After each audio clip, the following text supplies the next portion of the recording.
యాదగిరి ఏమిటి లేటు? ఊకుని మందు కొట్టడం కాదు, లాక్కు రావద్దా ఇద్దరినే? అమ్మా 2 బాడీలు తీసుకొచ్చా, ఇవాళ డబుల్ పేమెంట్ ఇవ్వాలి. తీసుకుందో గానీ ముందు పని చూడు. కానీ వెంటనే పెట్రోల్ మొత్తం ఇప్పుడే పోసేస్తా.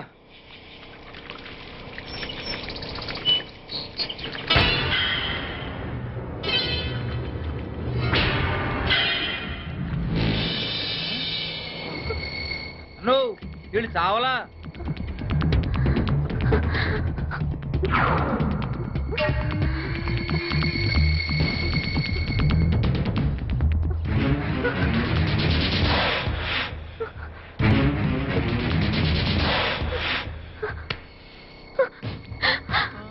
మమ్మల్ని చంపొద్దండి, మా ఊరికి వెళ్ళిపోతాం, మా అన్నయ్య దగ్గరికి వెళ్ళిపోతాం, మమ్మల్ని వదిలేయండి,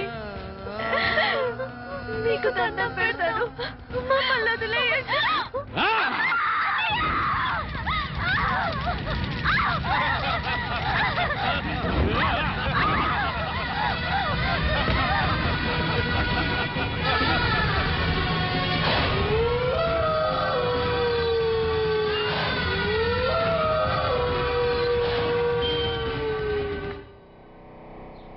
ఏంటండి అయ్యారు ఇంటి ముందు అడావుడి చేసేస్తున్నారు? అడావుడి కాకేంట్రా, మా పిల్లలు డాక్టర్లు అవుతున్నారు కదా, అందుకే వాళ్ళ పేరు మీద బోర్డులు పెట్టేస్తున్నాం. పెట్టండి అయ్యగారు, ముందుగానే మన అమ్మాయిలు డాక్టర్లను బోర్డు పెట్టుకుంటున్నాం. ఒకవేళ మన డాక్టర్లు పరీక్షలు తప్పితే వారిని అప్పసెకండ్ పక్షి తారా రైట్ ముందు చెప్తాను. మన ఇంట్లో ఎన్ని బస్తాల బియ్యం ఉన్నాయిరా? మీరు ఇచ్చిన బస్తాన్నర బియ్యం అండి. మరి రోజు నువ్వు ఎన్ని గిద్దలు బియ్యం తింటావురా? 2 గిద్దలండి. మరి బస్తాన్నర ఎందుకురా? అదేంటండి, రేపు తినాలి కదండి. అలాగండి, రేపు మనం బతుకుతామని గ్యారంటీ ఏంటండి? బతుకుతామని ఆశ అండి, నమ్మకం అండి. అట్లాగే మా పిల్లలు కూడా పరీక్షలు పాస్ అవుతారని నమ్మకరా? సుత్తి ఎదవా, సుత్తిరా సుత్తి వెదవా. ఏమయ్యో పిల్ల దగ్గర నుంచి ఫోన్ అనుకుంటా. నువ్వు పద. హలో, ఎవరు మాట్లాడేది? నేను ప్రిన్సిపల్ భారతిని మాట్లాడుతున్నాను. చెప్పండి, బాగున్నారా? మా పిల్లలు ఎలా ఉన్నారు? నిన్నటి నుంచి మీ సీతా గీత కనబడట్లేదు. ఏంటి? హైదరాబాద్ నుంచి ఫోను, నిన్న నుంచి మన పిల్లలు ఇద్దరు కనపడలేదంట.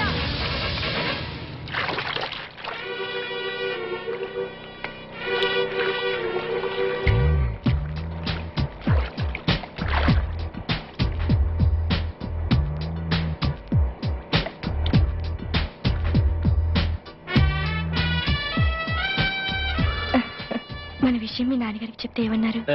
ఎవరని అడిగితే నా ప్రాణం అని చెప్పాను. రేపు నిన్ను ఇంటికి తీసుకురమ్మన్నారు. నిజంగా? మా పిల్లలు కనపడకపోవటం ఏంటమ్మా? నాకు చెప్పకుండా ఇంటి ముందు ముక్కేయడానికి కూడా గడపదాట్రు. అట్లాంటిది మీకెవరికి చెప్పకుండా ఎక్కడికి వెళ్ళి ఉంటారు? ఏమా ఏ బాబు, మీకెవరికైనా తెలుసా? తెలియదన్నా. అసలు సండే రోజు మాతో సినిమాకి రమ్మన్నా కూడా హాస్టల్ నుంచి బయటకు వచ్చేవాళ్లే కాదు. ఒకవేళ హైదరాబాద్ లో మీ బంధువులు ఎవరైనా ఉన్నారా? లేరమ్మా, నువ్వు ఊరుకోవే. మన పిల్లలకి హైదరాబాద్ కొత్తగానే తిరిగి వచ్చేస్తారులేవే. ఊరుకోవే. ఊరుకోమ్మా, పోలీస్ స్టేషన్కి వెళ్ళి కంప్లైంట్ ఇద్దాం. జ్యోతి, వాళ్ళ రూమ్ నంబర్ ఎంత?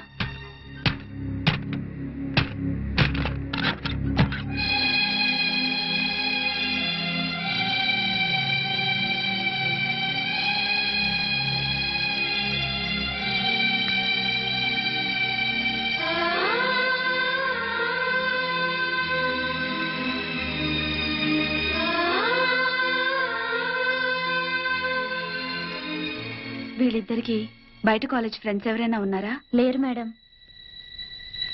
పోనీ బాయ్ ఫ్రెండ్స్? బాయ్ ఫ్రెండ్ మాత్రమే కాదండి, తను లేకపోతే నేను బ్రతకలేను. నాకు జయశ్రీ అంటే చాలా ఇష్టం డాడీ. నువ్వు మమ్మీ ఒప్పుకుంటే తనని పెళ్లి చేసుకుంటాను. నీ క్యాస్ట్ ఏంటమ్మా? నువ్వు నోరు ముయ్యరా. సారీ బాబా, నీ క్యాస్ట్ ఫీలింగ్ ఎక్కువ కదా, అందుకని అలా అడిగాను. ఏ కులమైనా నాకు ఈ పెళ్లి ఇష్టం లేదు. మమ్మీ, నా కొడుకు డాక్టర్ అయితే కోడలు కూడా డాక్టర్ అవ్వాలని కోరుకున్నాను బాబు. అది కరెక్ట్ కాదులే అక్క. నువ్వు ఆడదానివి కాబట్టి నీ పెళ్లి మరో ఆడదాంతో జరిపించాడా మన డాడీ? సారీరా, ఒక నర్సుని ఇంటి కోడలుగా ఒప్పుకోను. డాడ్, నీకు ఆల్రెడీ పెళ్లి కూడా ఫిక్స్ చేశాం. మేం కావాలనుకుంటే ఈ నర్సును మర్చిపో, ఈ నర్సే కావాలనుకుంటే మమ్మల్ని మర్చిపో. ఆఫ్టర్ ఆల్ 4 ఏళ్ల మా ప్రేమ కోసం పాతికేళ్లు పెంచిన మీ ప్రేమను దూరం చేసుకోలేను. మీ పెద్దల కోసం మా ప్రేమను త్యాగం చేస్తాను డాడీ.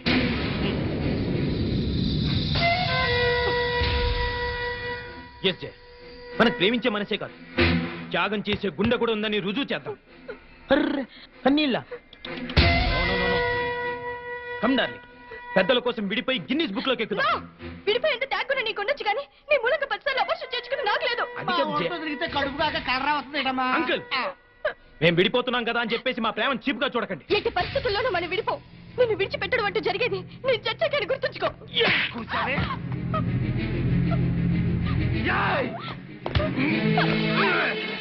నన్ను బెదిరిస్తావా? నన్ను బ్లాక్మెయిల్ చేస్తావే? నిన్ను ఎలా కాదే? బ్లాక్మెయిల్ చేస్తావా? బెదిరిస్తావా నన్ను?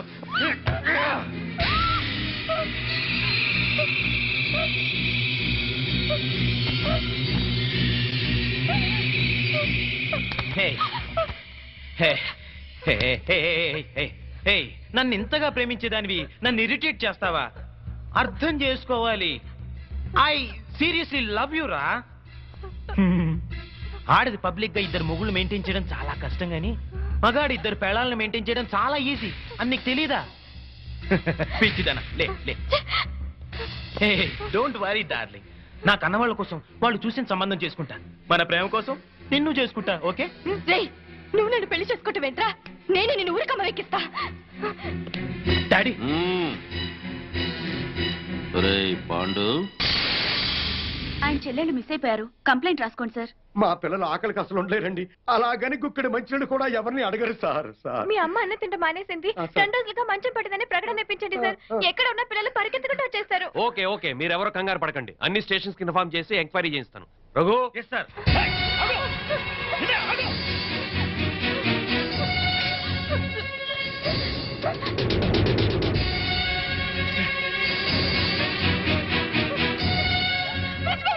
స్వామి వారు హాస్టల్లోనే ఉంటారు. అవును.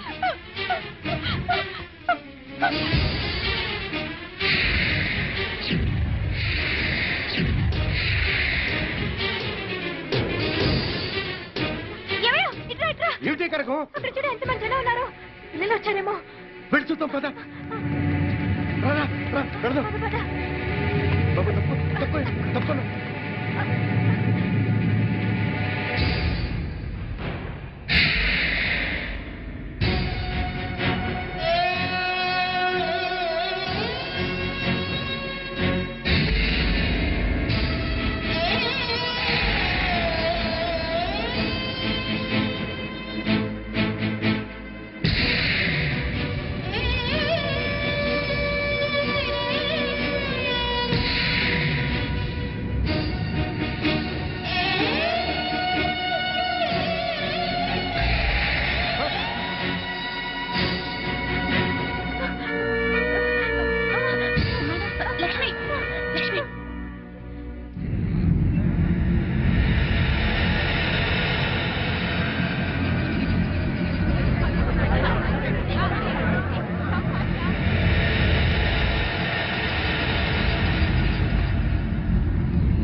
గీత మెరచడమా ఒక్కసారి చూడండమ్మా.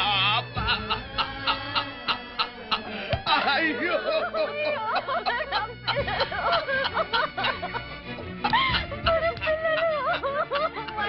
అయ్యో గీత అమ్మా గీత మీ అమ్మ వచ్చింది ఒక్కసారి చూడండి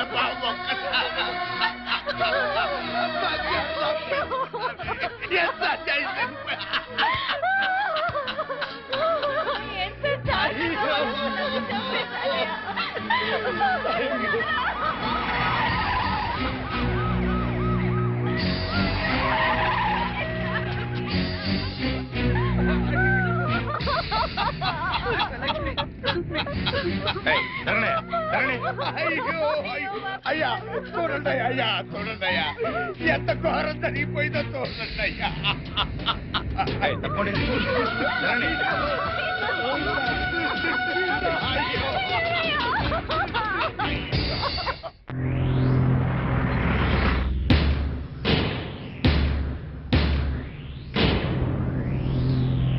సార్ సీతా గీత అనే మెడికల్ కాలేజీ స్టూడెంట్స్ హత్య చేయబడ్డారని నా క్లయింట్ ఆనంద్ అతని తండ్రి Koteswararao state club owner Bapineedu గారు ఇంకా ఎవరో ఊరు పేరు తెలియని టాక్సీ డ్రైవర్ కలిసి ఈ హత్యలు చేశారని సిస్టర్ జయశ్రీ గారు సాక్ష్యం చెప్పడానికి వచ్చారు. కానీ ఈ నర్సు జయశ్రీ గారు కాకుండా మరెవరైనా అంటే మెడికల్ కాలేజీ ప్రిన్సిపాల్ గారు కాలేజీ ప్రొఫెసర్సో తోటి విద్యార్థులు లేక కనీసం సీతాగీతల అన్నావదులైనా సాక్ష్యం చెప్పుంటే ఆ సాక్ష్యానికి ఎంతో విలువనిచ్చేవాళ్ళం. What do you mean? నర్సులు చెప్పే సాక్ష్యాల కోర్టులో విలువ ఉండదా? తప్పకుండా సార్. నర్సుగా ఆవిడ సమాజంలో ఒక రెస్పాన్సిబుల్ సిటిజన్. కానీ సదరు జయశ్రీ గారు నా క్లయింట్ ఆనంద్కు ప్రియురాలే. జయశ్రీ గారు, మీరు మెడికల్ కాలేజీ స్టూడెంట్ ఆనంద్ని ప్రేమించారా? గంగిరెద్దులా తలూపుతేలా సమాధానం చెప్పండి. ప్రేమించాను. మరి ఆనంద్ మిమ్మల్ని ప్రేమించాడా? అనే చెప్పాడు. అని చెప్పిన ఆనంద్ మిమ్మల్ని తన తల్లిదండ్రుల దగ్గరికి తీసుకెళ్లి మీ ప్రేమ గురించి చెప్పాడా? చెప్పాడు. మీ మీద ప్రేమ లేకపోతే వాళ్ళ దగ్గరికి తీసుకెళ్ళాడు కదా. సో ఆనంద్ మిమ్మల్ని సిన్సియర్ గా ప్రేమించాడు. ఆనంద్ తల్లిదండ్రులు ఏమన్నారు? మా పెళ్లికి ఒప్పుకోలేదు. సార్, ఒక పెద్దింట్లో పుట్టిన ఒక్కగానొక్క కొడుకు ఒక పెద్దింటి అమ్మాయినే పెళ్లి చేసుకోవాలనే సగటు తల్లిదండ్రుల స్వార్థంతో ఆనంద్ తల్లిదండ్రులు ఈ పెళ్లికి ఒప్పుకోలేదు. 3 ఏళ్ల వీళ్ల ప్రేమ కన్నా 25 ఏళ్ల తల్లిదండ్రుల ప్రేమ గొప్పదని ఫీల్ అయ్యి మన ప్రేమని త్యాగం చేద్దామని చెప్పాడు సార్ ఆనంద్. చెప్పాడా జయశ్రీ గారు? చెప్పాడు. వీళ్ళ ప్రేమ గురించి పెళ్లి గురించి కాదండి case. Here is the point sir. నా క్లయింట్ ఆనంద్కి ఒక గొప్పింటి అమ్మాయితో పెళ్లి ఫిక్స్ అయింది. So what? తనకు దక్కని ఆనంద్ ఇంకెవరికి దక్కకూడదన్న చీప్ ఫీలింగ్ తో ఏ సంబంధము లేని దంట హత్యల కేసుని నా క్లయింట్స్ మీద రుద్దాలని చూస్తోంది సార్ ఈ జయశ్రీ. అంత అబద్ధం సార్. నిజం నిజం నిజం. అంత ఖచ్చితంగా ఎలా చెప్పగలరు? అంత గట్టి సాక్ష్యాధారాలు ఉన్నాయి కాబట్టి సార్, మీరు అనుమతిస్తే కొన్ని ఇంపార్టెంట్ విట్నెస్ మీ ముందు ఉంచుతాను. నమస్కారం సార్. మీ పేరు? సుధాకర్ సార్. ఏం చేస్తుంటాం? స్టేట్ క్లబ్ లో మేనేజర్ గా పనిచేస్తున్నాను సార్. సరే, ఈ కేసు విషయంలో నీకు తెలిసింది జడ్జి గారికి చెప్పు. ఈ కేసు గురించి నాకేమీ తెలియదు సార్. సీతాగీత అనేవాళ్ళు మాత్రం నాకు బాగా తెలుసు సార్. ఎలా తెలుసు? ప్రతిరోజు మా క్లబ్కి డిస్కో తక్కువ వస్తుంటారు సార్. నిజంగా మా క్లబ్కి వాళ్ళు పెద్ద అట్రాక్షన్ సార్.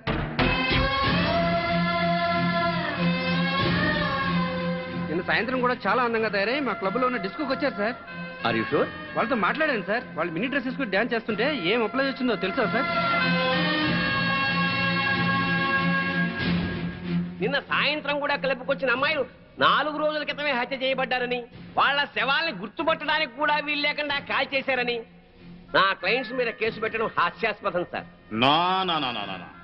సాక్షి పనిచేస్తున్న స్టేట్ క్లబ్ ఓనర్ కి ఈ కేసులో ముద్దాయికి సంబంధం ఉంది కాబట్టి మీరు చెప్పేదాన్ని అంత స్ట్రాంగ్ గా కన్సిడర్ చేయలేం. అంతకన్నా బలమైన ఆధారాలుంటే ప్రవేశపెట్టండి. మీ పేరు? పెద్దిరెడ్డి సుబ్బారెడ్డి. ఏం చేస్తుంటారు? గవర్నమెంట్ జనరల్ హాస్పిటల్లో డాక్టర్గా పనిచేస్తున్నాను. ఈ పోస్ట్ మార్టం చేసింది మీరేనా? నేనేనండి. ఆ బాడీస్ మెడికల్ కాలేజ్ స్టూడెంట్ సీతాగీతలవే కదా? కాదు సార్. సీతాగీతల వయసు 18 సంవత్సరాలని తెలుస్తుంది సార్. పోస్ట్ మార్టం రిపోర్టు ప్రకారం 35 ఏళ్ళు ఉంటుంది సార్. సో ఈ డెడ్ బాడీస్ వాళ్ళవి అయ్యే అవకాశమే లేదు సార్.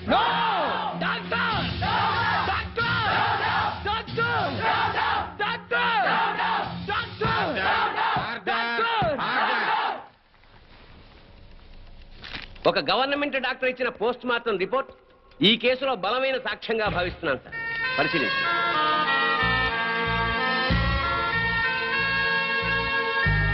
సో నా క్లయింట్ ఈ హత్యలు చేయలేదని, సీతాగీతలో అసలు హత్య చేయబడలేదని తగిన సాక్ష్యాలు కోర్టు వారికి ప్రొడ్యూస్ చేశాను. అంటే నా బిడ్డలు చచ్చిపోలేదా జడ్జి గారు? అయితే ఈ హత్యలకు వీళ్లకు ఏ సంబంధము లేదు సార్. వీళ్ళందరూ ఉత్తములే సార్. ఆ నరసమ్మ చెప్పింది కూడా అంత అబద్ధమేనండి. మరి మా బిడ్డలు ఎక్కడండి? చెప్పండి సార్. మీరే చెప్పండి సార్. నా బిడ్డలు హత్య చేయబడినప్పుడు మరి వాళ్ళు ఎక్కడ సార్? మా పిల్లలకి ఇతనికి సంబంధం లేనప్పుడు పుట్టినరోజు పండుగ ఎందుకు చేయాలండి? బోర్ల మీద పేర్లు ఎందుకు రాయాలండి? వేలకు వేల ఖర్చు ఎందుకు చేయాలి? అయినా అతనికి మా పిల్లల మీద కన్ను లేదు. మరి అలాంటప్పుడు మా పిల్లలు ఏమైపోయారండి? ఈ పిల్లల గురించి అడగాల్సింది కోర్టులో కాదమ్మా, పోలీస్ స్టేషన్ లో. జడ్జి గారు, సార్, అతను నన్ను పెళ్లి చేసుకుంటానని నమ్మించి మోసం చేశాడు. నేను చెడిపోయిన దాన్ని, కానీ నాకు మనసు ఉంది సార్.